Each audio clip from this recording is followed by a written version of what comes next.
Okay, Assalamu alaikum everyone and welcome. Bismillah ar-Rahman ar-Rahim. We are very lucky today to have with us Professor Yusuf Amin. Dr. Kunwar Mohammad Yusuf Amin is retired professor from Aligarh Muslim University in India. He is an exponent of restated traditional philosophy, all-inclusive philosophy, addressing all levels of reality, material, supramaterial, and transcendental, and using all levels of consciousness, empirical, reason, high intuition, revelation, and its use for optimizing natural and human and modern and traditional sciences. The topic that Professor Yusuf Amin will be talking to us about today is Wahdatul Wujud, a providential means for accessing transcendence in subsequent obscure times. Now, I have a synopsis with me, which is quite a number of paragraphs, but I think it would be most appropriate that I don't read it and let Professor Yusuf Amin tell us what it's all about. Is that okay, Professor Amin? Yes. Very good, very good. Okay, please, you may start now. Thank you very much. And again, apologies for the delay. Bismillah ar-Rahman ar-Rahim. I will start this talk by reciting a verse from the Quran, from Surah Ibrahim. أعوذ بالله من الشيطان الرجيم بسم الله الرحمن الرحيم مثلا كلمة طيبة كشجرة طيبة أصلها ثابت وفرعها في السماء تؤتي أكلها كل حين بإذن ربها. Sadaqallahu al-Aliyyul Azim. So this verse says that the likeness of a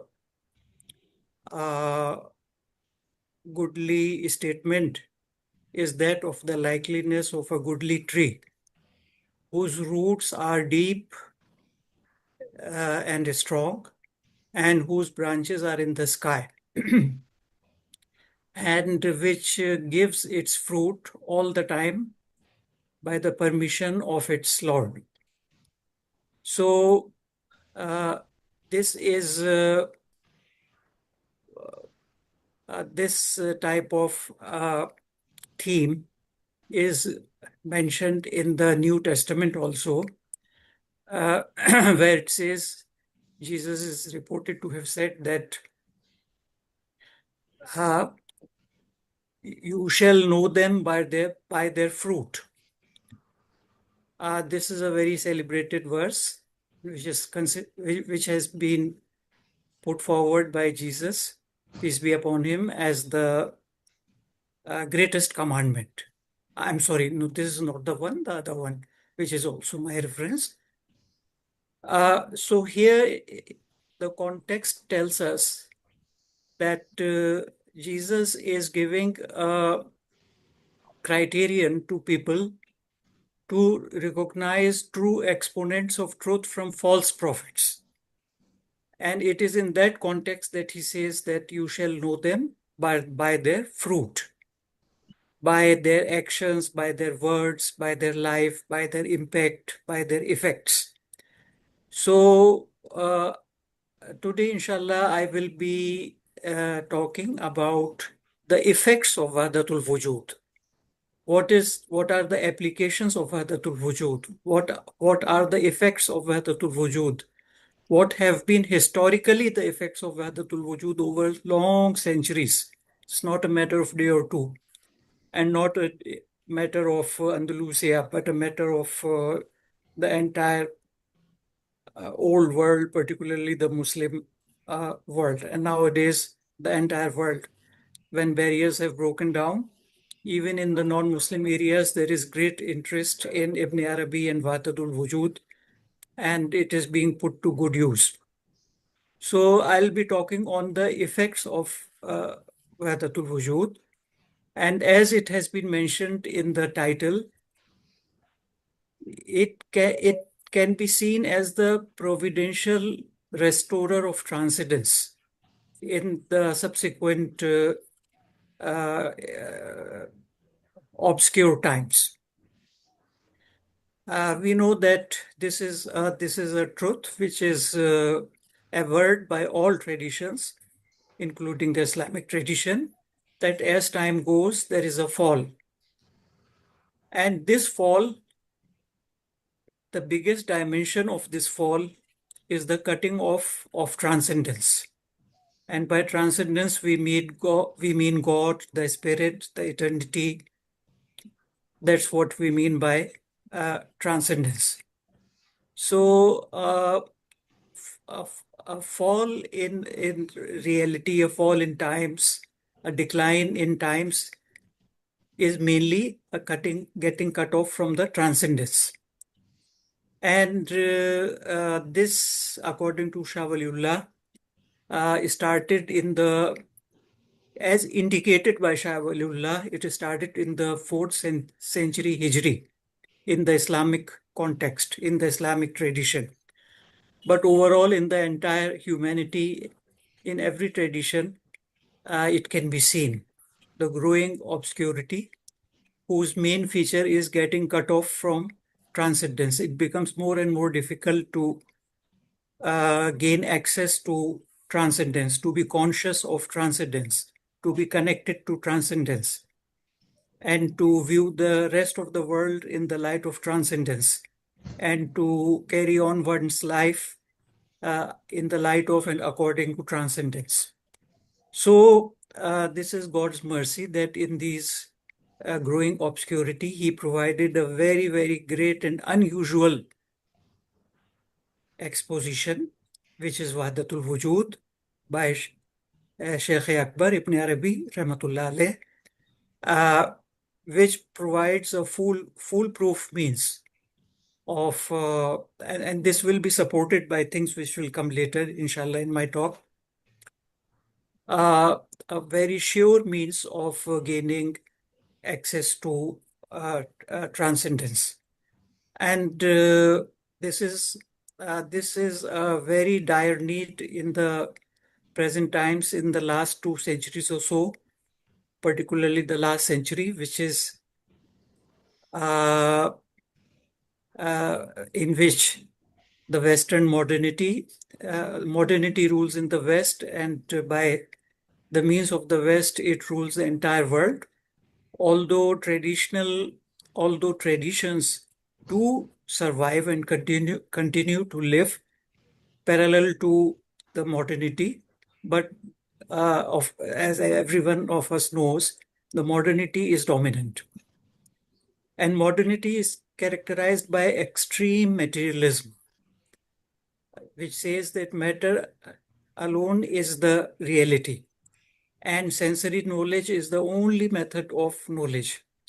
And the greatest support of this materialism of the current Western modernity ruling practically the entire world, despite the continued life of certain traditions, particularly the Islamic tradition in the form of the Ummah. So this materialism is mainly supported by the materialist quantitative modern science. This is not to say I'm myself a humble student of modern science, and this is not to say that everything in science is negative. It has got some positive elements which had to express itself.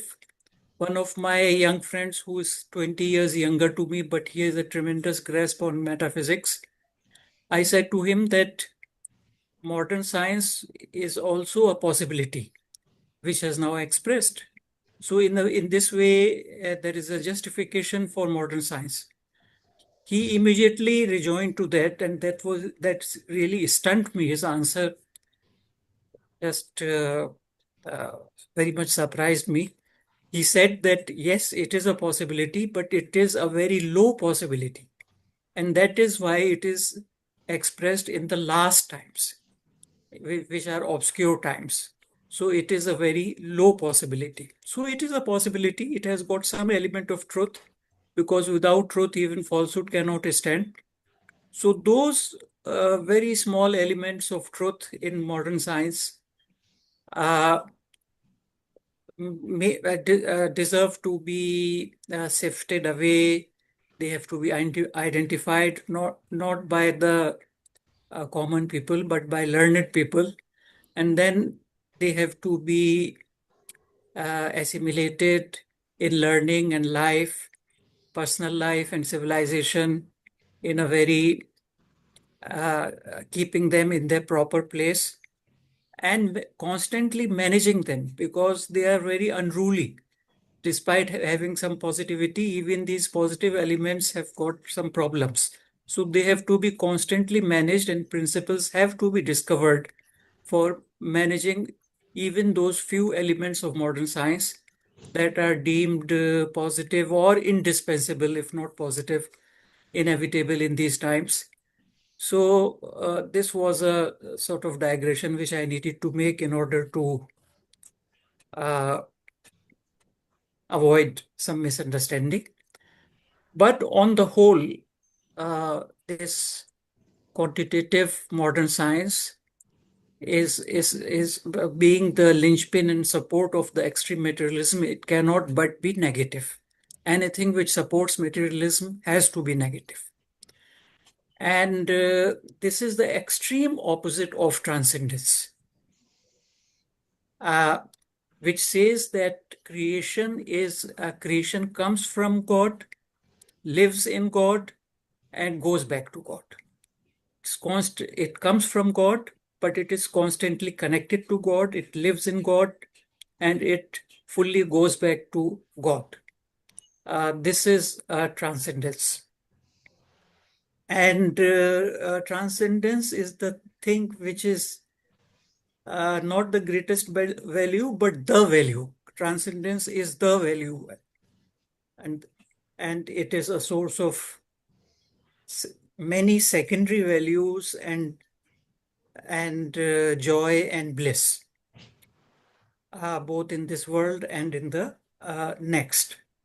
So this goes on becoming more and more withdrawn and inaccessible. And the thesis of today's submission is that Wahdatul Wujud is the means par excellence, which can allow everyone, and this also will be supported, inshallah, in the later part of this submission, that it is available to everyone to get access to transcendence even in these very uh, antithetical times. Uh,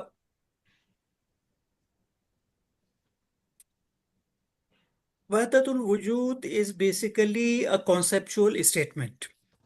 It is a fruit of great intuition, of a great mukashifa, but in itself, it is a conceptual statement which says that the entire creation is grounded in God. I mean, this is a paraphrasing which I'm doing. So, Wahdatul Wujud is, we have to clearly define what we mean by Wahdatul Wujud. It is a conceptual statement to the effect that the entire creation is grounded in God. And in my humble opinion, the basic philosophical structure underlying this conceptual statement is that God is the ultimate Johar. In Arabic and Islamic terminology, Johar is the word for substance, which is nowadays the term with which we are familiar as Western, as followers of Western learning. In it, the nearest term is substance. So Johar is substance. So God is the basic Johar or substance. And the creation exists in this Johar as an accident, as araz. In Arabic, it is arz, or the plural is araz. So God is the Johar, and the uh, creation, created entities, which are hadis. This is another technical Arabic term, hadis. Uh, uh, they they uh, they they pertain to this substance or Johar, which is God, in the form of accidents to give rise to various hadis ashya or hadis things without mixing with the substance. This is very important. Without mixing with the substance. And for this, the scholars, the metaphor which the scholars present to make this point clear is that of the ocean and the waves. Created things or the hadis or contingent things, contingent is the term which is nearest to hadis. The contingent things are like the wave. So wave is nothing in itself. It is a virtual thing. And the Arabic word for that is i'tibari. The waves are i'tibari. The hadis are i'tibari. They are virtual. They are not real. And but anyway, being something virtual, they do have a sort of existence, but that is a virtual existence. And it is very clear that the wave is basically kal adm. In Arabic words, it is kal adm, which means it is existence despite being a virtual thing, despite just being an arrangement. Still, it is a sort of it has a sort of existence which is visible also, and whose concept also we can form in our minds. So it does have some existence, but that existence is not total adam or nothingness. Rather, it is kal adam. It is as if it is adam, or for which the nearest word is negligible. Its existence is negligible. So being negligible also, there's no question of it getting mixed up with the substance. But separately also, this statement is made that it does not mix up with the substance. So this is the basic philosophical structure of Wahdatul Wujud. Wahdatul Wujud itself is a conceptual statement that creation is grounded in God, and the philosophical structure, basic philosophical structure underlying this statement is that God is the Johar, basic Johar or substance, and creation or contingent things or hadis things, they are virtual entities, and they are accidents, they are aras, which happen to the substance, like the waves happening to the ocean without mixing in the ocean. And anyway, they can't mix because they are negligible. Their existence is negligible. So it is very clear to all of us by this metaphor that the wave cannot mix with the ocean. The wave is totally dependent upon the ocean. It is nothing outside the ocean. It cannot be conceived independent of the ocean, but it is not. But the ocean is very, very transcendent and far away from the wave. The ontology of the ocean is very, very far off from the from the waves. So this is the basic philosophical structure behind the statement that creation is grounded in God. Behind this statement is this philosophical structure that God is the basic Johar. God is the basic Johar or substance, and all created things which are contingent, which are hadis, they are virtual, they are itbari. They are accidents which pertain to the Johar of God without any question, without there being any question of their mixing up with the creation. So there is no place for pantheism in the basic philosophical grounding of Wahdatul Wujud. And this is again a very interesting point which needs to be noted and appreciated, that that one particular philosophical structure not only positively clarifies what is Wahdatul Wujud, but it also shuts off the basic misunderstanding which can take place in this regard, the misunderstanding of pantheism. So one single philosophical structure does both the functions of clarifying positively what is Wahdatul Wujud, and at the same time shutting the doors or stonewalling the main confusion or misunderstanding that can arise from this statement. So this is also a very interesting point, and this again points out the great philosophical acumen of the people who are behind it, and ultimately the great mercy and wisdom of God who has implanted it in the minds and the hearts of these people. Now I come to the next point. That Wahdatul Wujud, as the conceptual statement that entire creation is grounded in God, in that respect, it is a conceptual statement. It is conceptual knowledge. In simple words, it is mental knowledge. This is very important to note. In simple words, this is a mental knowledge. And I think the most important character of mental knowledge is that it is available to everyone. It is available to everyone. Even the person with the most dense intelligence, living in very dark and obscure times, even he or she can have access to mental knowledge. And here again, I will like to quote a very related thing which appears in the New Testament, which Jesus presented as the greatest commandment, that you should love the Lord your God with all your heart, with all your mind, and with all your soul. And in some of the Gospels, with all your strength. The main statement comes from Matthew's, in which there's no mention of strength. There are three things are mentioned. You should love Lord your God with all your heart, with all your mind, and with all your soul. So this is very significant that here there is the mention of mind. Mind has got a very important role to play.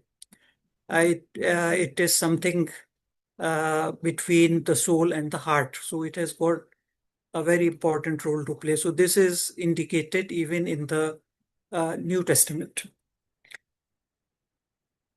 So this has been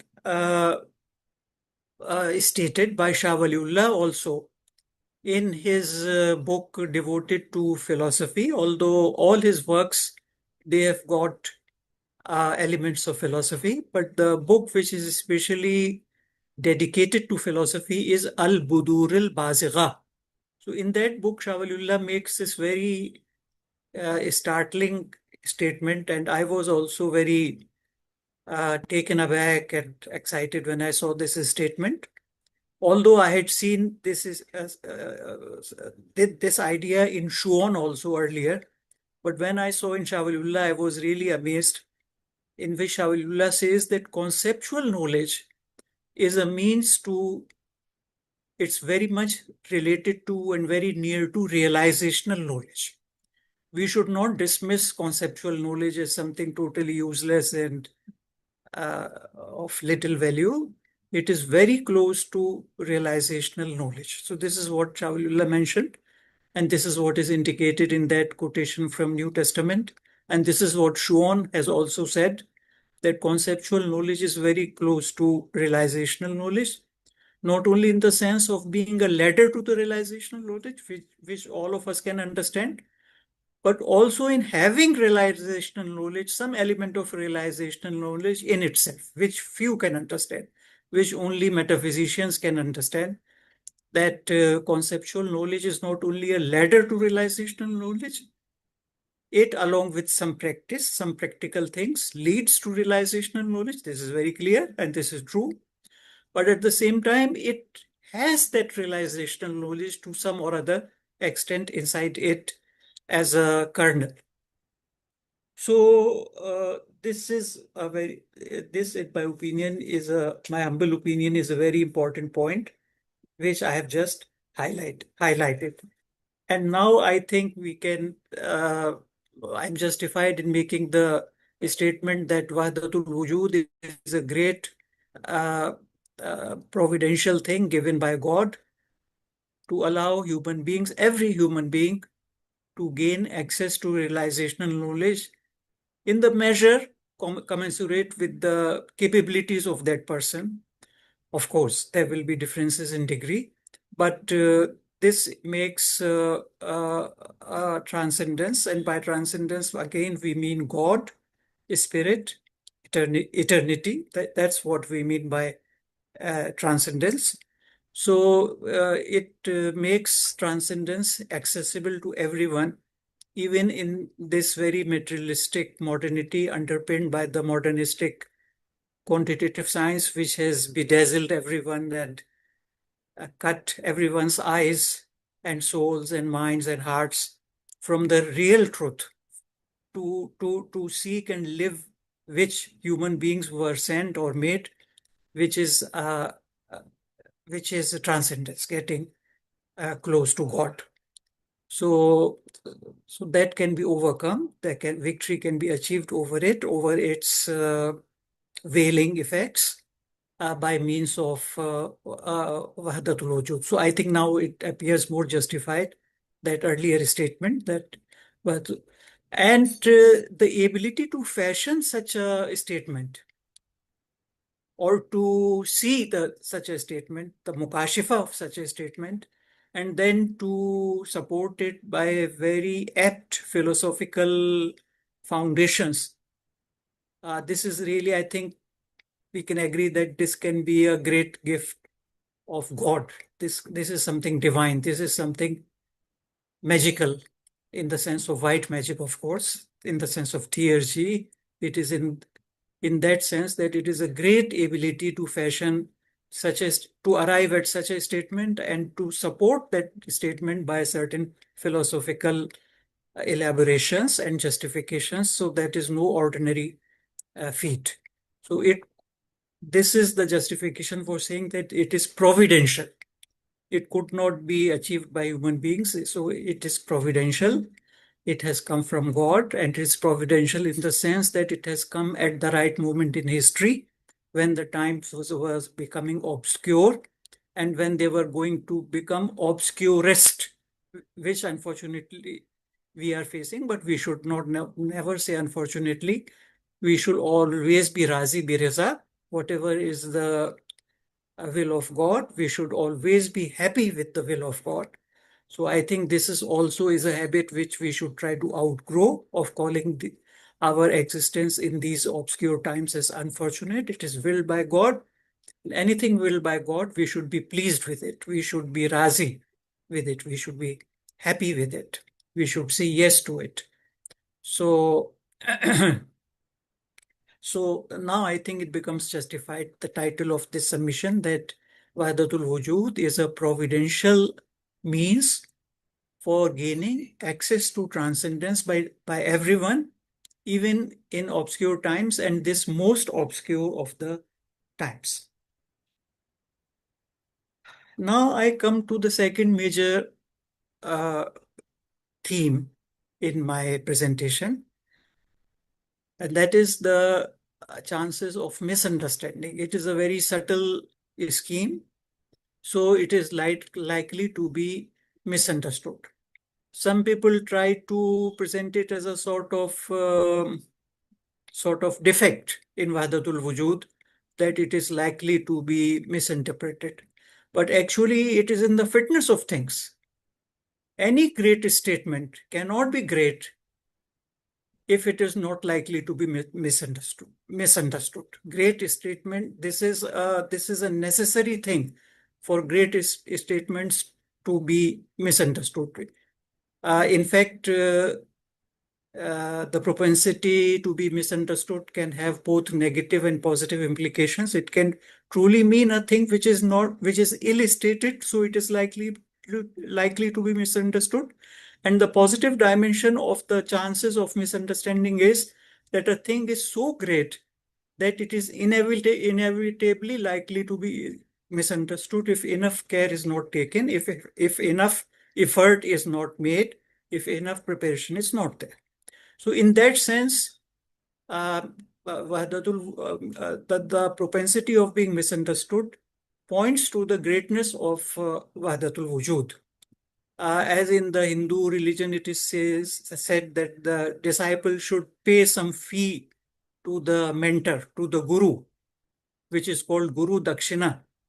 So this is a type of Guru Dakshina, that hard work which has to be done to ensure that one is not misguided by this great statement and reach its true light without being led astray by the outer chances of being misguided. So effort for achieving that position is a sort of Guru Dakshina, or a fee for the mentor, which has to be given by a person. It cannot be obtained, or I think everyone will agree, this is a deep conviction in all of us, that we cannot have great knowledge without some sort of work, without some sort of effort. It would be a sort of sacrilege to approach and to have great knowledge without humble effort for obtaining it and for benefiting from it. So this is another important theme in my submission, that this propensity to be misunderstood in the case of Wahdatul Wujud points not to its being jumbled, but to the fact that it is a very high statement. And so inevitably effort should be made to getting it right.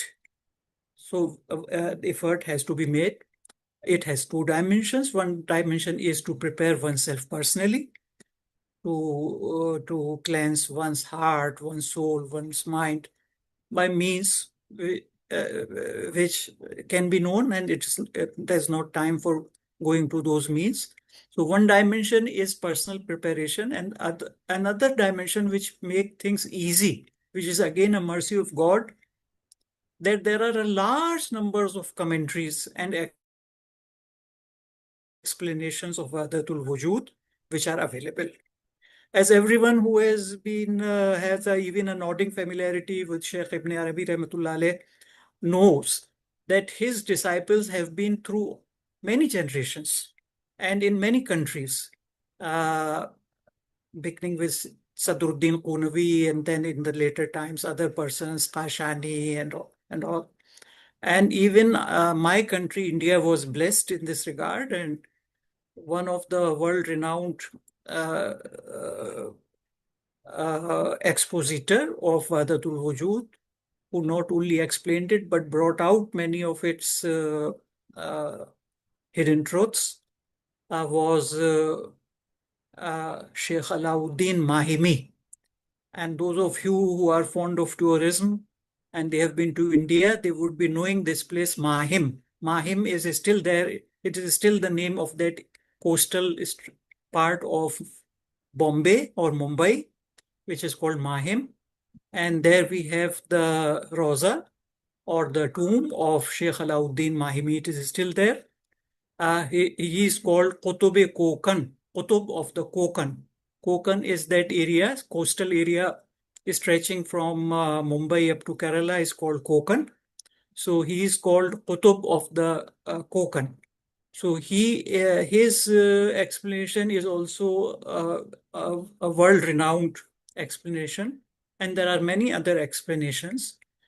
Yet another explanation is by Sheikh Muhibullah Ilahabadi, against a person of India, who wrote a beautiful commentary on on Wahdatul Wujud in the times of Aurangzeb, the last prominent Mughal emperor, not the last emperor, but last of the great six Mughal emperors, Aurangzeb. In his times, that should be, I think, 17th century or so. So in those times, he wrote that commentary. So it is again God's mercy that there are a large number of commentaries are available, and for Alhamdulillah, but they have been translated into vernacular languages, like in my language, Urdu, or in English also. So one dimension is of preparing oneself, and the other dimension is of reading these commentaries. This is again a mercy of God. The God has simplified the task of getting it correct, getting Wahdatul Wujud correct, which is by means of reading these commentaries.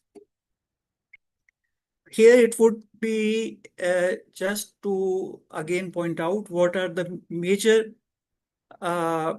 philosophical propositions by means of which the truth and the correct meaning of Wahdatul Wujud has been made clear by great scholars and esoterists.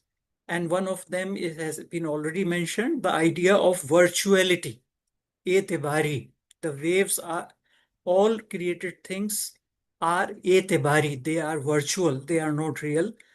And the second very important scheme is Tanazzulat Sitta, the six descents, which is of course a very elaborate scheme, which makes it very clear that what is Wahdatul Wujud and what it is not. And it is not pantheism in the sense of Spinoza or some other persons in the so-called Enlightenment. It is very, very different from it. So it is both positively explained as well as the likely misunderstandings are foreclosed by this scheme of Tanazulate Sitta, in which the first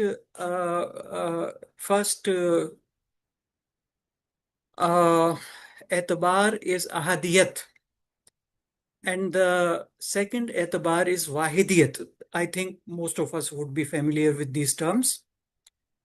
But the zat-i-bahat, personhood of God, in a sense, it can be included in ahadiyat. It is included in ahadiyat, but it seems that a big part of it outflows over ahadiyat. It is in a way, it is above ahadiyat.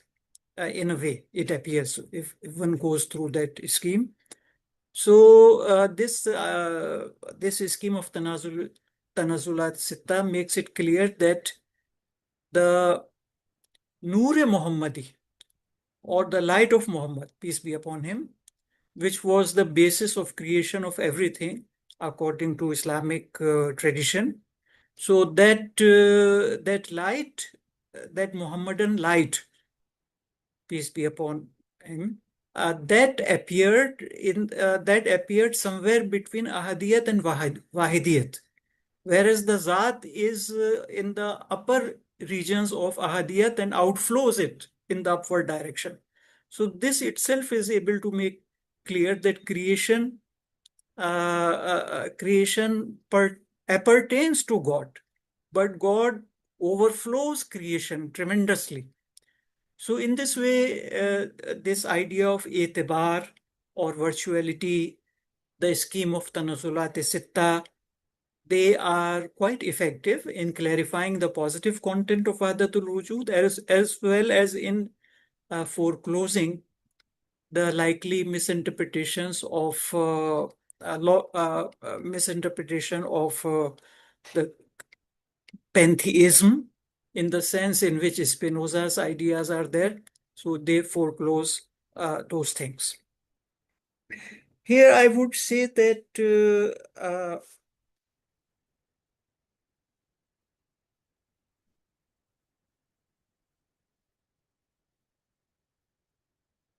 since we are on this point, I would say that Wahdatul Wujud, the providentiality of Wahdatul Wujud is indicated by its being foreclosed from the misunderstanding of pantheism. And of course, Spinoza, etc., were not very great people, but even really great uh, uh, works in this field of showing the relation between God and creation, which appear in the Hindu darshanas, in the Hindu philosophies. They are, of course, very great, very fine, very excellent. But even there, the both the continuity and discontinuity.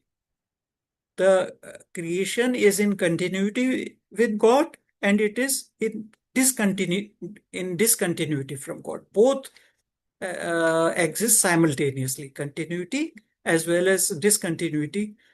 This aspect is not so much clear even in Hindu darshanas, which are otherwise very great things, and one can learn a lot from them.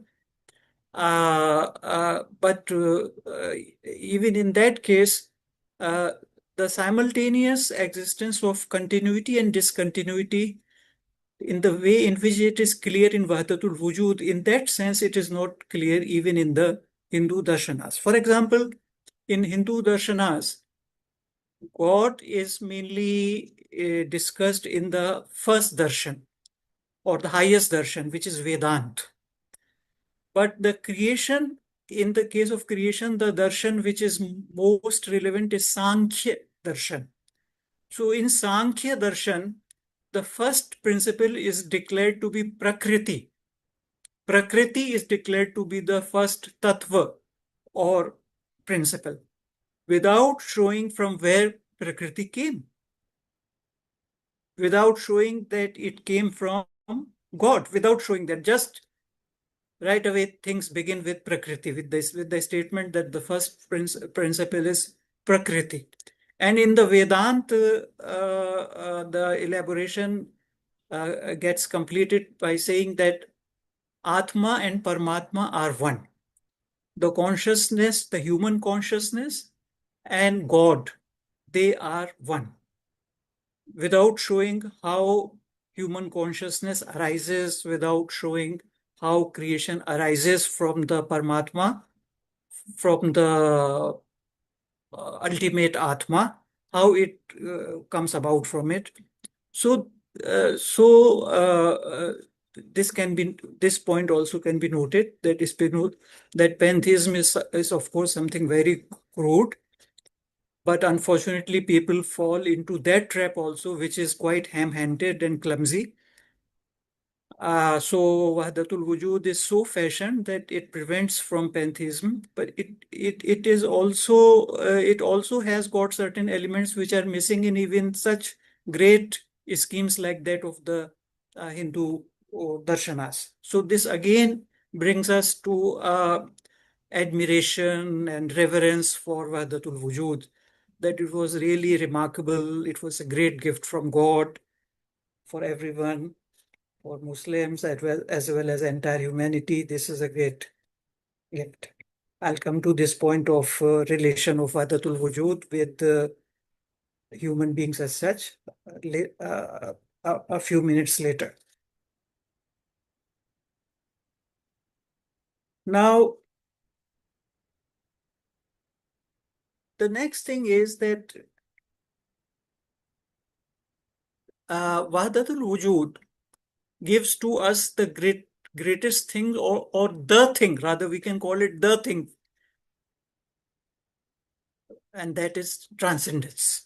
So Wahdatul Wujud gives to us access to transcendence, but it also gives to us the basis of all other intellectual and practical issues like ethics or justice or the hereafter, or what should be done in order to have success in the hereafter, or eternity, or answering certain intellectual questions. Again, I want to emphasize this point that the modern times, one of the distinctive characteristics of the modern time is that people have greater need of causality. they want to know what is the causal scheme behind things. In earlier times, people were not so much in need of causality. If some statement was made, that convinced them and they accept it as the truth. But one of the distinctive characters of the modern times is that people are in greater need of causality. So again, Wahdatul Wujud satisfies that need also. It explains things, the causal chain behind God and creation and the relation of the two. So Wahdatul Wujud not only gives the most important thing, that is transcendence, rather it provides a very strong basis to other important issues, intellectual issues, civilizational issues, that is also guided by, that is also enriched by Wahdatul Wujud. And in this is not something hypothetical only, rather this is demonstrated by, this fully corroborated by history.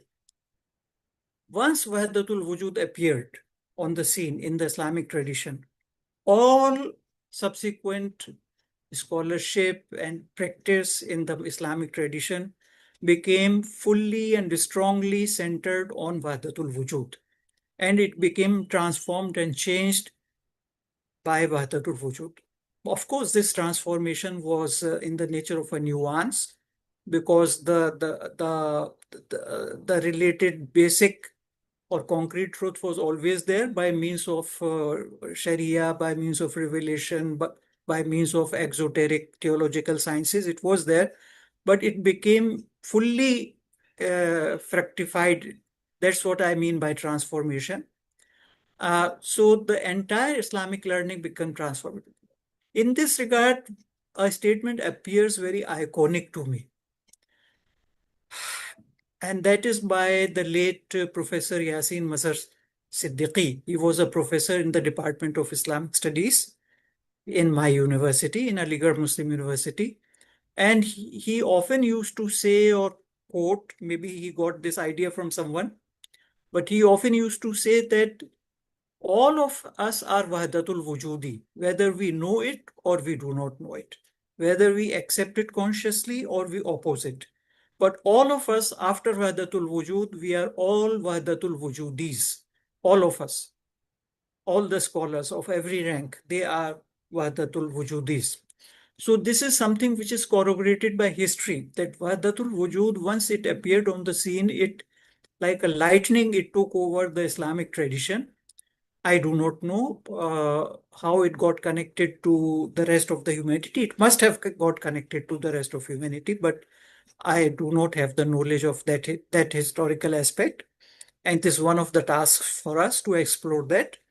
But as far as the Islamic tradition is concerned, it is very clear that Islamic tradition totally squarely became rested upon Wahdatul Wujud and became very enriched and very integrated and very consistent and very enriched, and with new fruits and new creativities after the appearance of Wahdatul Wujud. Now coming to the next point, one of the things which is touted as a sort of alternative to Wahdatul Wujud is Wahdatul Shuhud.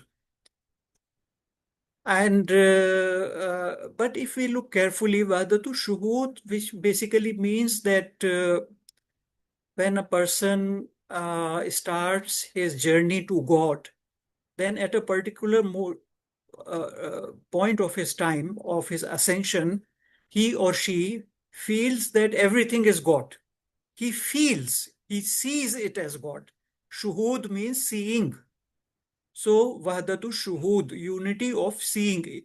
He sees or she sees everything as God at a particular station of his or her ascension to God. This is Wahdatu Shuhud. And this has been presented by Sheikh Ahmad Sarandi, who was a contemporary of Akbar and Jahangir, two great Mughal emperors. It was presented by him. as a sort of alternative to Wahdatul Wujud, with which people had started becoming dissatisfied. I think that is also because of the obscuring of times, people getting dissatisfied with it, and the literalists growing in numbers. I am not totally against literalists.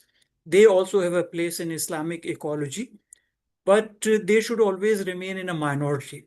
Nowadays, they have burgeoned and they have become dominant. This is something not normal, in my opinion. This is a sign of declining times, that the literalists have become uh, huge in numbers and very dominant.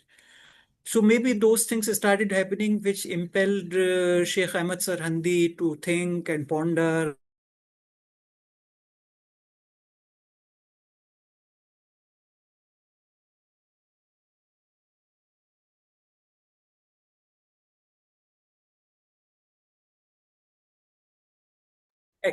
Extricating me from this problem. Anyway, so so nowadays these literalists, they tout Wahdatul Shuhud as a sort of alternative to Wahdatul Wujud. But this humble submission which I have just made, that shows that there is no comparison between the two. Wahdatul Shuhud is just one statement which just negates Wahdatul Wujud by pointing out the fact that at one station of a wayfarer's development, the wayfarer sees everything as God. That's all. That is the beginning and end of Wahdatul Shuhud. It does not have that creativity, that fruitfulness, those inherent unending corollaries, uh, and most of all, the ability to lead us to transcendence. It does not have any of those things. So there is no symmetry between Wahdatul Shuhud and Wahdatul Wujud. And this was one of the reasons why I selected the topic of the effects or uses of Wahdatul Wujud, or applications of Wahdatul Wujud, that it makes it clear that there is no symmetry between Wahdatul Shuhud and Wahdatul Wujud. And as it was pointed out to me by one one very important person who is devoted to Shah Waliullah's views and ideas, that his grandson Shah Ismail Shaheed, he wrote a book by the name of Abqat in Arabic, and its Urdu translation is there. And Shah Ismail Shaheed was a very strong opponent of so-called innovations, bidat. So he was a exoterist and very much against innovations, who is greatly disliked by the more traditional Muslims of India. But this Shah Ismail Shah, this particular person, he mentions that it was reported to him by some of his family members that when uh, Sheikh Ahmad Sarhandi passed away, a writing was found under his pillow. And in that writing, Sheikh Ahmad Sarhandi had mentioned that my last mukashifa, mukashifa, the last revelation which I had, spiritual intuition which I had, was that I saw wujude mumbasit,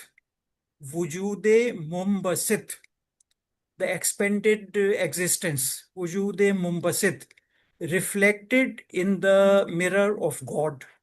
I saw wujude mumbasit reflected in the mirror of God. This was my ultimate mukashifa. This was found in his handwriting under his pillow after his death.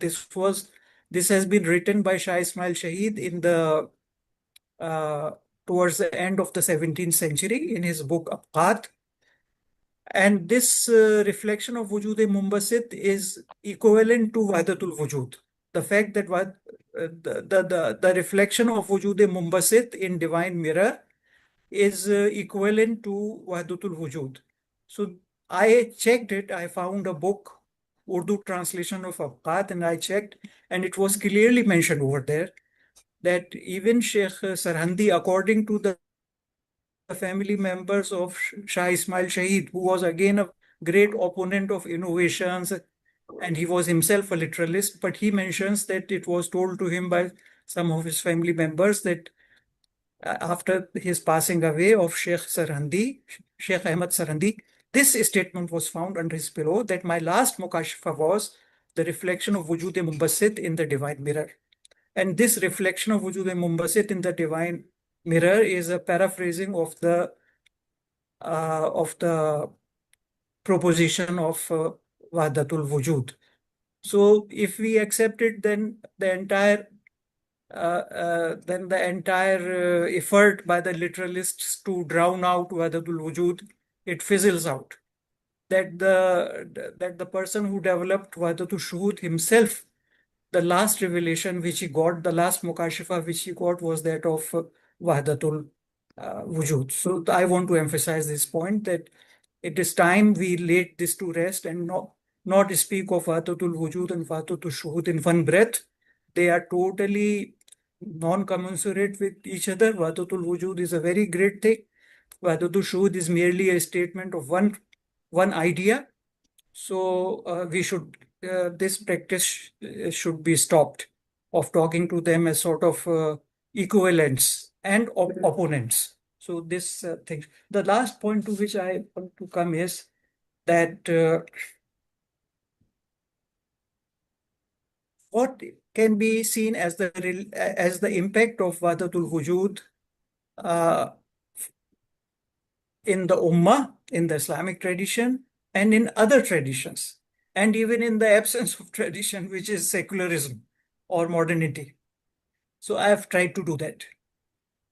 With regard to the Ummah, I think Wahdatul Wujud plays the role of creating a circular causality between exoteric and esoteric.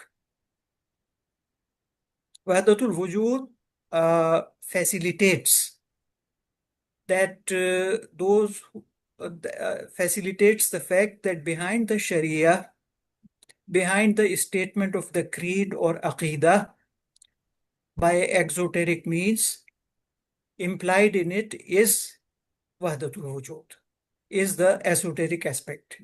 It makes it very convincing and very understandable that the exoteric aspect of Islam can be understood in sufficiency only by including the esoterical dimension. And the esoteric practice is brought back to the exoteric practice, that esoteric practice cannot be achieved without simultaneously following the exoteric aspects of Islam. So I think with regard to Islam, Wahdatul Wujud plays this role of developing a circular causality between esoteric dimension of Islam and exoteric dimension of Islam. It shows that exoteric dimension is insufficient without the esoteric, and it shows that the esoteric dimension is insufficient without the exoteric dimension. This is, in my humble opinion, this is the role which Wahdatul Wujud plays and makes a great breakthrough in this regard. With regard to Christianity, I think it plays two roles. One of the role is that it connects the particular revelation of reality in the sense of Jesus being a theophany of God. So that is a particular form of theophany. It connects that particularization of theophany to the general and universal, rather to the universal dimension of theophany, that always there is a theophany having many forms. So with regard to Christianity, I think it plays the role of connecting the particularity of theophany with the universality of theophany on one hand, and on the other hand, in emphasizing the exoteric dimension, something analogous to the Sharia of Islam. As all of us know, then that in Christianity as we know it, Sharia is not only in a way absent, rather it is something which is castigated. One of my friends used to tell me the law is for the lawless. So there is a sort of negative judgment on law or Sharia. But if we look at the New Testament and Jesus Christ as reported by the Christians themselves, then it is clear that the early Christians, and maybe nowadays also, they accept the Old Testament also. And the Sharia is there in the Old Testament, the Ten Commandments. They are accepted by Christianity. The only thing is that it has gone a bit in the background, and there is a sort of negative judgment about law. So I think Wahdatul Wujud, the second role which it plays vis-a-vis Christianity is to bring Christianity back to the realization that the law or the Ten Commandments, they are important and they should be followed in their proper place. With regard to Hindus, I think with regard to the Hindu tradition, I think the role which Wahdatul Wujud can play or plays, I do not know whether it's already occurring, is that it shows that simultaneous presence of discontinuity and continuity of creation with God. Because in Hinduism, in the darshanas, in the existing darshanas, because much of Hinduism is lost, and that which is present is also misunderstood and misinterpreted. Much of it is. This is something which Ananda Kumaraswamy has very much emphasized, that the most eminent of present day exponents of Hinduism do not understand Hinduism, like Radha Krishnan, etc.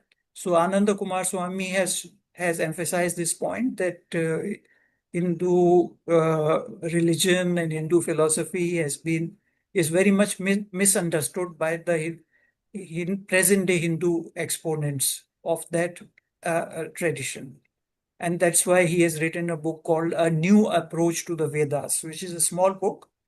It has been written by Ananda Kumar Swami. And he also points out that the idea of incarnation, avagaman, coming and going, this idea of rebirth, this also has been very much misunderstood by present-day Hindus. And then he gives something about the coming and going, which makes it compatible with the Islamic idea of human beings growing in their spiritual abilities. Even after death, if they go to the paradise, they will keep on growing in their spiritual abilities. So the idea of rebirth and incarnation, it's Ananda Kumaraswamy presents what he considers to be the true understanding, and that statement of Kumaraswamy makes it consistent with the Islamic idea of human beings developing in paradise itself. So it's a sort of separate, it's a sort of next sansar in which human beings are developing if they have not fully developed in this life. So Hinduism has much of it is a significant amount is lost. One has to be very guarded because one should not make sweeping statements about a very great and complex tradition without proper study and without consulting its spokespersons, authentic spokespersons in these days. So I accept my limitation and my humility, and with all the humility at my command, I'm making these statements that a very significant part of Hindu tradition is lost, and a very significant part of the existing traditions is misunderstood by present-day exponents of Hinduism. So as a result, that idea of simultaneous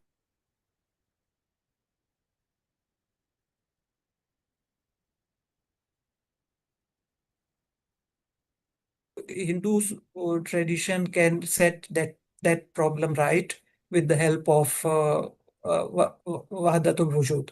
With regard to the secularists, which is a total absence of tradition, but they too make up a very big segment of humanity these days, so we cannot ignore them. So, and we have to see how various spiritual ideas relate to the secularists, we have to see that. That is a new duty which devolves on our shoulders. So, with regard to secularists, it appears that Wahdatul Wujud plays the important role of bringing people back to transcendence by means of causality. It simultaneously shows causality and transcendence. And as I had submitted earlier, present-day man is very much concerned with causality, which means the explanation, the causal explanation of things. And this is a very strong feature of secular modernity, that they want the causal explanation of phenomena, of statements of things. So Wahdatul Wujud, this is the exact character of Wahdatul Wujud, that it has got very elaborate causal descriptions and explanations, but at the same time, very uncompromising and very brilliant insistence on transcendence. So I think with regard to the secularists, it can play the role of bringing people to transcendence by means of causality, very strong causal explanations and statements. So I stop over here. I'm sorry that I began late and then it was interrupted by that internet business. And even then, I think I overstepped the time which I had mentioned to Frank. So I apologizing for all these three things. I would, I have really sorely tried the patience of the participants, and I request them to please overlook it. And I would be very happy if there is a discussion over now.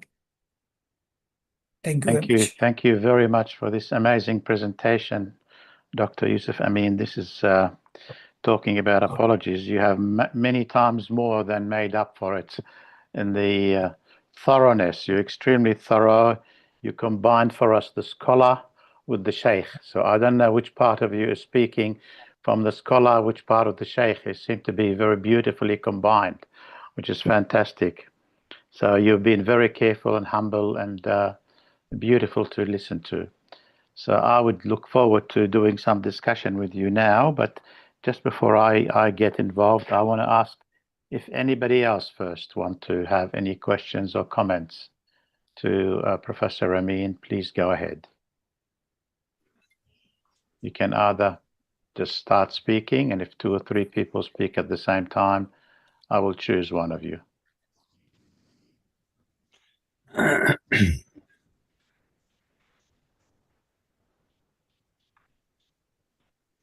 Otherwise, while you're thinking of your question, I might say something. I was intrigued when you said that there is no place for pantheism in Wahdatul Wujud. Professor, I don't know much about pantheism. All I have is I've heard of the word, and I know very basically what it means. One of the aspects about it, I think it means there's no separate creator. Nature is divine, and it's transcendent and immanent. But I was wondering which part of pantheism you feel there is no place in Wahdatul Wujud. What is missing in it that Wahdatul Wujud has and pantheism doesn't? Which part is it that it doesn't agree with Wahdatul Wujud? Okay. I think we can, at least I got a good idea of pantheism by looking at Spinoza's notion of pantheism, because this is the first step which we have to take. I see. We have to first of all define what we mean by pantheism, first of all, before making a judgment on it.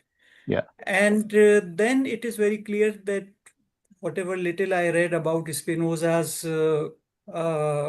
idea of pantheism, that was that the totality of our experience, that is the all which is, and which is the reality, the totality of our experience, both concrete as well as intangible. That is the totality of things as it is. So this is a monism. Wahdatul Wujud is not a monism. It shows the relation between two, God and creation. It is not a monism. It is the unity underlying the two. So I think there is a big difference between monism and unity that underlies between two things, that is God and creation. This is the first problem. The second problem is that even if we accept that pantheism gives due place to what we call as God and what we call as creation, even if we accept that, in that dialectic of God and creation, pantheism tremendously focuses on the creation to give us an idea about the whole totality. Whereas I think that one has to focus much more on God in getting the idea of the totality of the dialectic, whose one pole is God and the other pole is creation. So in the reality of this dialectic, one should focus on God. Only then the beauty, the greatness, the everlastingness, and the limitlessness and the absoluteness and the eternity, it comes to the fore. If we focus on the creation pole in the dialectic, which seems to be the case in Western pantheism, so again, this brings us to the point that pantheism is a thing which belongs to the West. It does not belong to traditions. So I think this is what I have to say. Yeah, thank you. That makes sense. Yeah, that makes sense. Yeah, focusing on the juice. Yeah. Yes, someone wants to speak. Please go ahead. Professor Hamidullah, Kashmir. Yes, Okay, please go ahead, Assalamu alaikum. Professor. Assalamu alaikum wa rahmatullah. I should just confess that this lecture was very excellent, mashallah. And although I have been teaching this subject for a long time, but Professor Yusuf Amin Saab has brought some new, I should say, indicators to fore. And I will just consider about these all before saying something. Just I wanted to show my appreciation for this very excellent and very clear presentation which has been made by Professor, Yusuf Amin Saab. Just I would like to only understand that, when we are comparing, for example, Wahdatul Wujud with pantheism or with Christian concept of Trinity or whatever, or sometimes with incarnation, there is category difference between these all traditions, because Wahdatul Wujud and Wahdatul Shuhud, these have been just discussed in a different setting in that way, mostly religious, mostly spiritual, mostly esoteric. But when we talk about Spinoza, that is in the rationalistic approach he has done it, and natura, and such type of things. So that difference we need to make, because the settings are different. Otherwise, the lecture was very excellent, and I just was enriched by the articulation he has made. Thank you very much. Thank you, Dr. Maradzi. Thank you for your comment. Anyone so else? In the light of Professor Marazi's comment, I would like to respond. Yes. That I would like to again emphasize the point that pantheism is something related to modernity in the West. It has got no place in tradition. From that, the corollary of that statement is that in tradition, wherever we seem to have the suspicion of pantheism, it is not actual pantheism. The transcendence is there, but we are not able to see it. That problem arises only in the pantheism in the Western sense, because pantheism is an idea which makes sense, which developed, and which makes sense in the in that rationalist, as pointed out by Professor Marazi, in the rationalist framework. It is something which is comprehensible in the rationalist framework.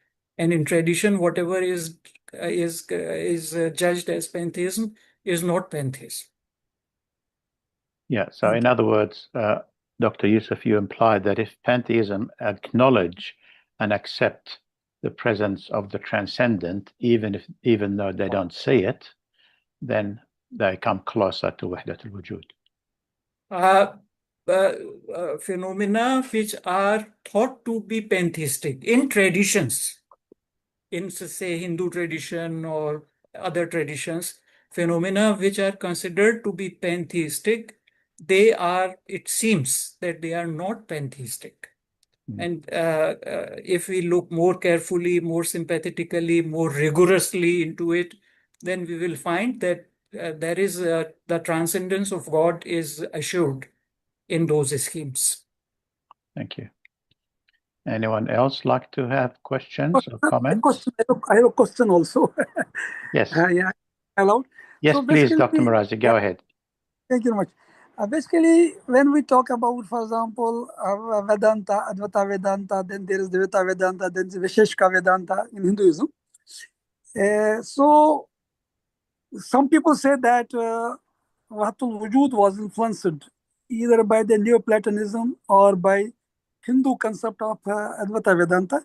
So I was just want to know about that. What are the views of Professor Yusuf Amin about this? Because this is a common discussion which is being made by people when they talk about Vedanta and Wahdatul Wujud. So Advaita Vedanta and Wahdatul Wujud. So what is your opinion about that? Whether there is influence of Hinduism on it, or it is just purely Islamic context? I think this approach is a very flawed and limited approach, modern approach, which we called as historicism, trying to find causes for an idea in the existing history. So this is one of the serious limitations of modern scholarship, historicism, and psychologism. I don't want to go into that.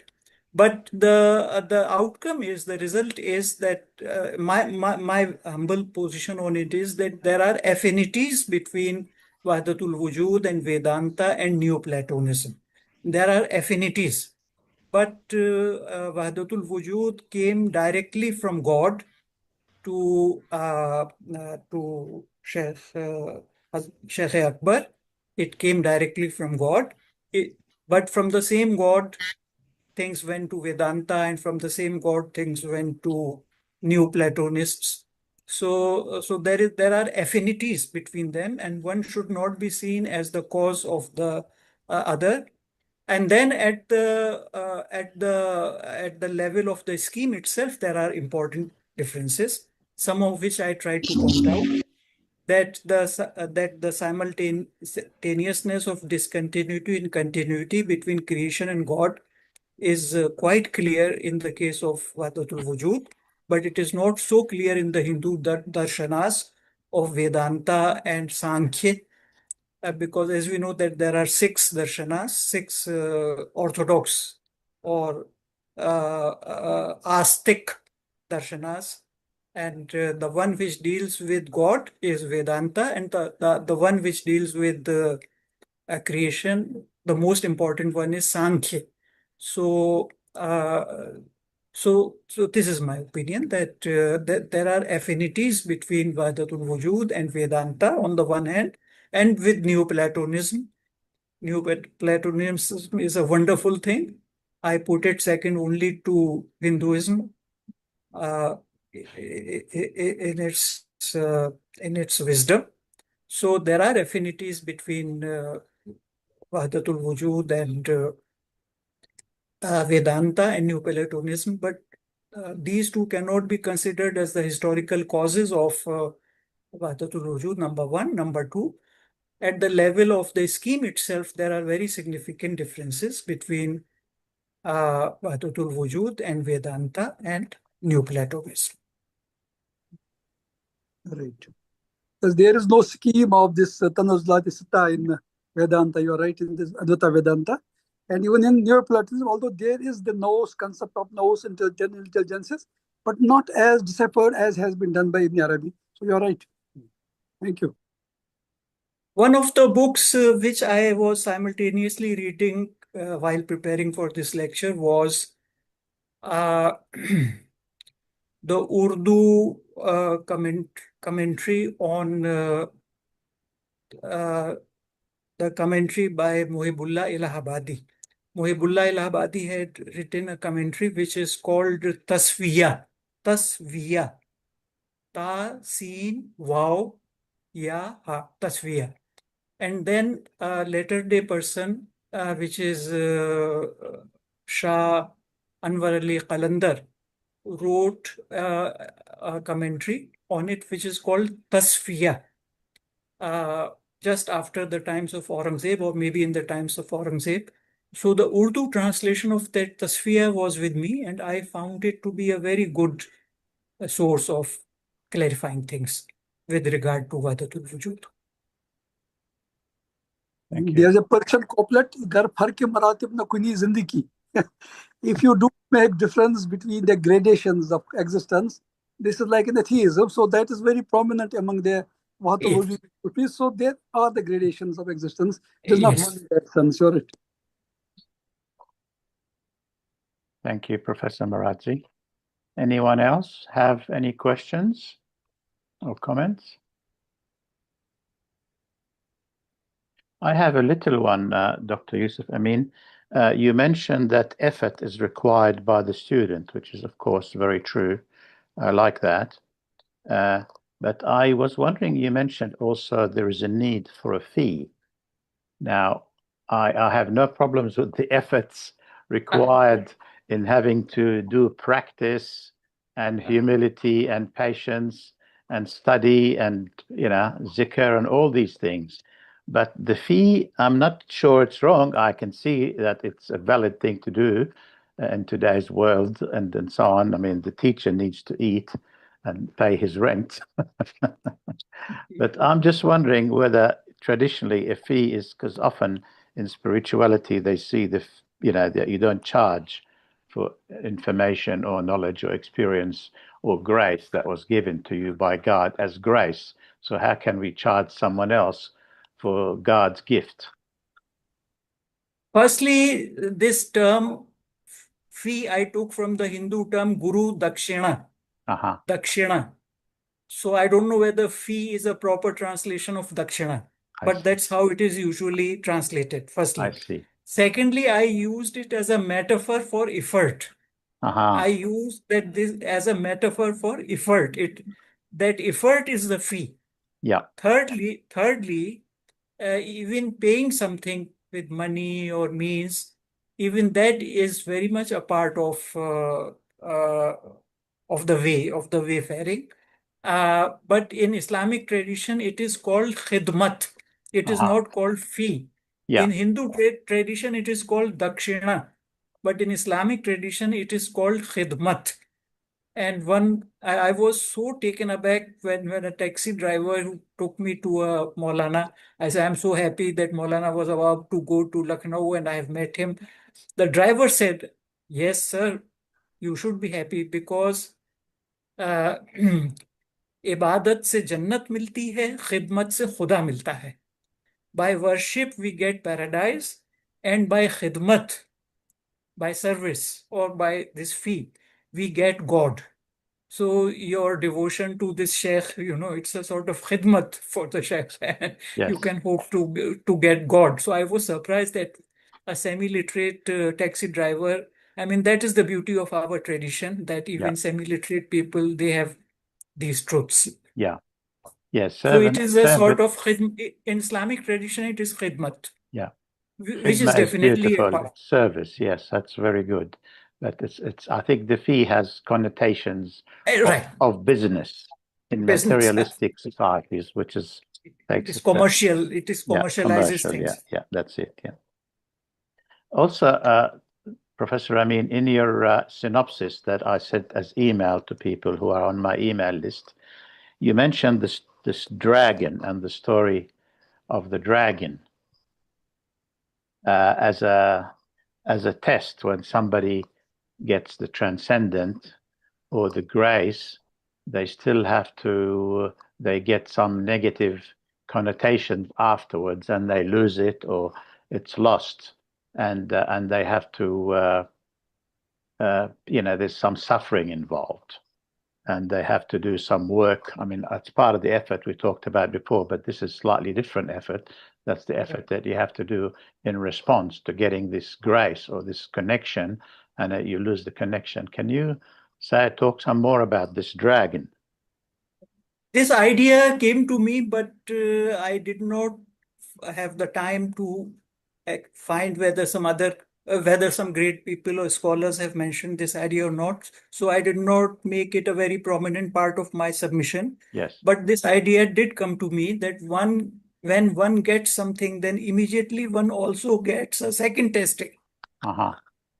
One gets a second testing, and then he or she has to pass that test in order to consolidate the gift which one had received. Or God forbid, if one does not pass the test, then they lose that gift, and their other, God forbid, God may protect from us, they fall further below their original station. So this idea came to me, and I believe that this idea is mentioned in certain traditions. What I pointed to was a beautiful story in Victor Hugo's Les Miserables. This is a very huge novel of more than 1,000 pages, in which a convict, who has been released and everyone was hounding him, and the bishop tried to redeem, he gave him food and lodging, but still that propensity came to him. So that second testing came to him, and he stole his candlesticks and ran away in the night. So then the police caught him and they brought him to the bishop. So the bishop said, "My friend, I had given you both the candlesticks. Why did you leave one? Why you took only the one?" So that way the bishop saved him. And this is there in our text as a bishop's candlesticks. So even after that, then he got a third testing. He saw a small boy with a coin. So he snatched the coin from that boy. So he failed that third test also. And then there was some suffering, and then of course he started passing the tests, and the entire novel is an odyssey of his tests. And that force of retribution, symbolized by a policeman, keeps following him and trying to catch him, but the mercy of God is by his side, and by his effort he be able to come out of it. So in my opinion, that novel by Victor Hugo is a beautiful presentation of that idea, that when one gets a gift, then one is tested for it. Yes. After that, again, one is tested. Yes. Well, that's very interesting. Yes, it's a God. But because I did not find it supported in other books which I managed to read, so that's why I did not dwell much on it.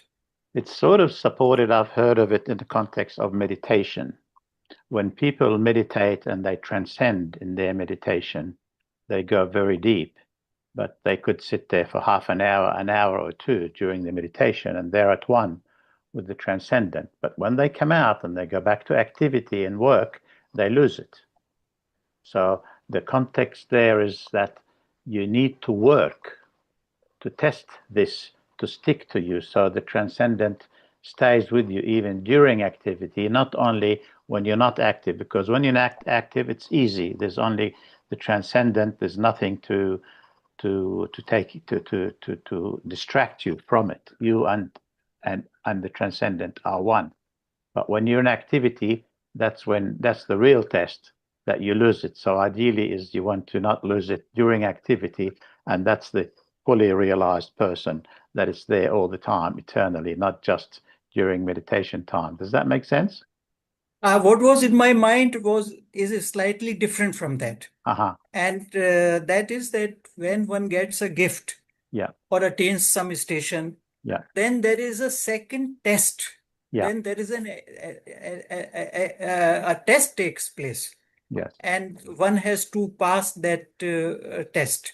And this correlates with the very ancient idea of treasures being guarded by certain dragons. And only when we slay the dragon, we are able to get our hands at the treasure. So the idea before me was that when we get a gift, which is Wahdatul Wujud, is a great gift. When we get a gift, then a testing takes place. Sort of testing takes place, and one has to pass that test. Thank you. So we better be prepared for that test and be ready. But have faith in the mercy of God. Of course. Okay. Anybody has one last question? Yes, do it. No, I have a commentary and then maybe a question as well. But what I wanted to express my gratitude to the Professor Amin for this particular lecture, and it is so important for our subcontinent because there is a stale debate going even in Bangladesh and many parts of India. And I actually recently published a paper in the Aligarh Journal of Islamic Philosophy. There I have actually did a critics of Maulana Azad and also Iqbal, because scholars like them also equated Wahdatul Wujud with pantheism. Because and even some of the PhD thesis written within the last 10 years in subcontinental universities, they have equated Ibn Arabi's idea of Wahdatul Wujud with pantheism. So, your today's deliberations, I think it will be a very beautiful support lecture and paper.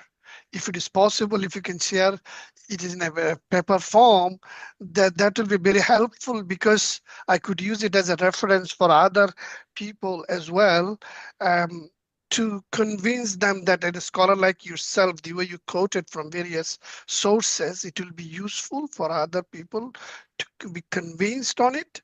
And yeah, so because there is a book, I don't know whether you have seen it. This is the book, is called The Pantheistic Monoism of Ibn Arabi. It was written by S.A.Q. Hosseini, and this book was published in 1970.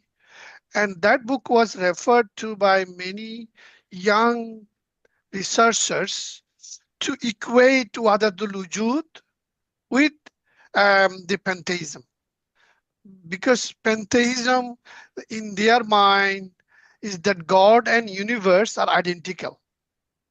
And they said everything collectively constitutes God. And there is no distinction between creator and creation. They are one and the same. So that is the pantheistic belief. Whereas Ibn Arabi, as you mentioned, if that is what pantheism, there is no room for in Wahdatul Wujud to accommodate that in Ibn Arabi's idea. So this is so beautiful. But the way Frank explained pantheism, it means immanence and transcendence together. That's not what pantheism says it.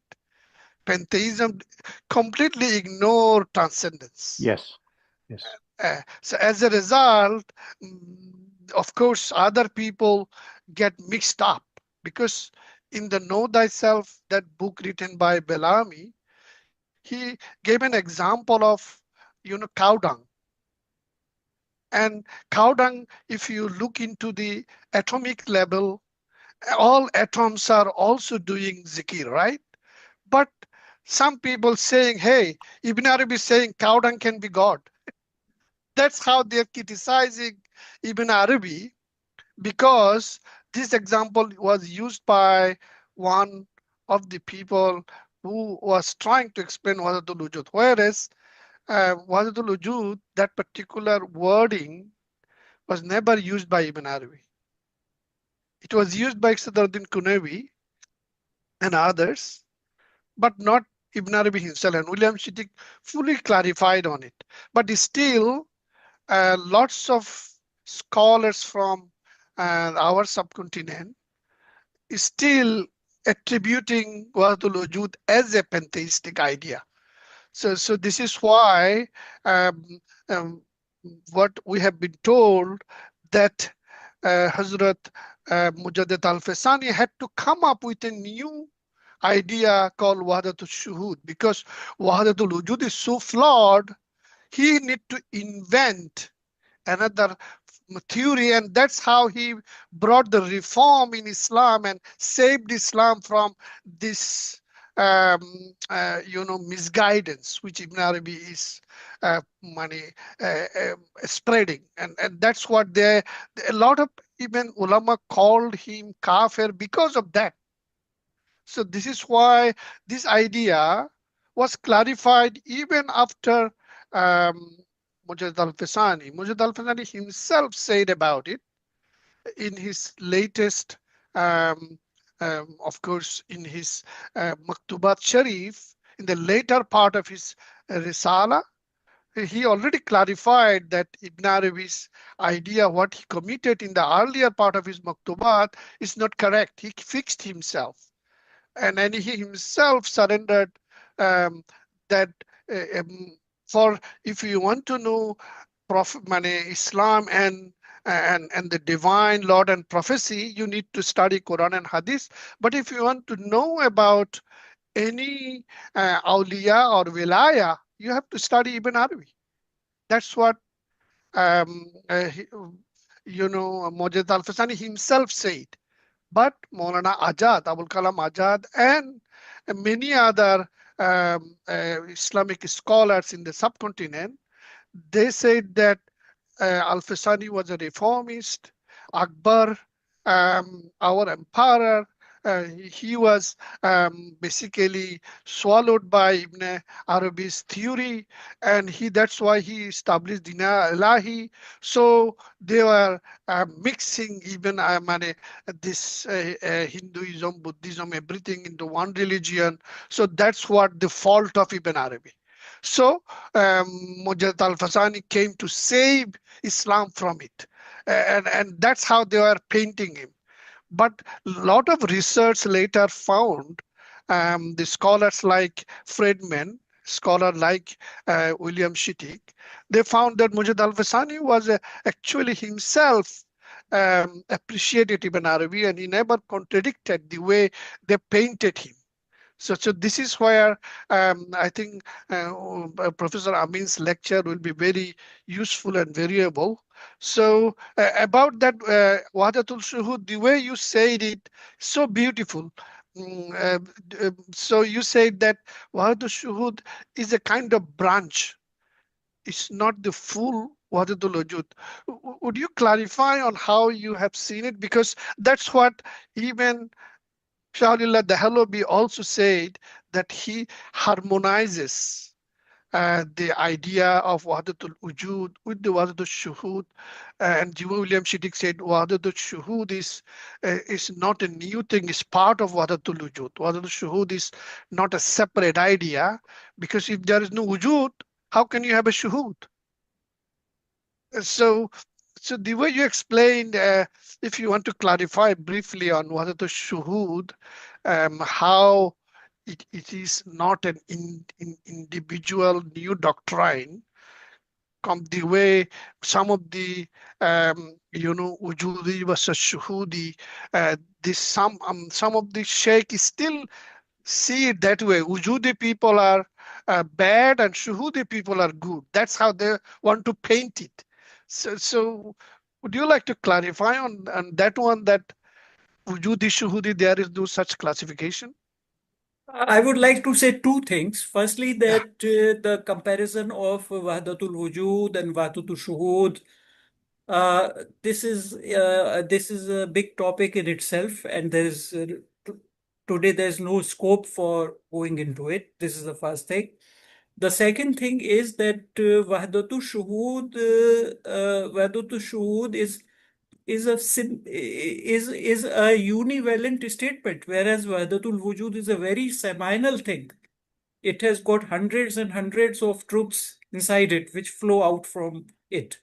So that's what I was talking about, that Wahdatul Wujud is a very seminal and very comprehensive thing. And Wahdatul Shuhud is a unitary or univalent statement that Wahdatul Wujud is wrong, and tries to explain how it is wrong, because people see everything as God, and that is only one station in the wayfaring.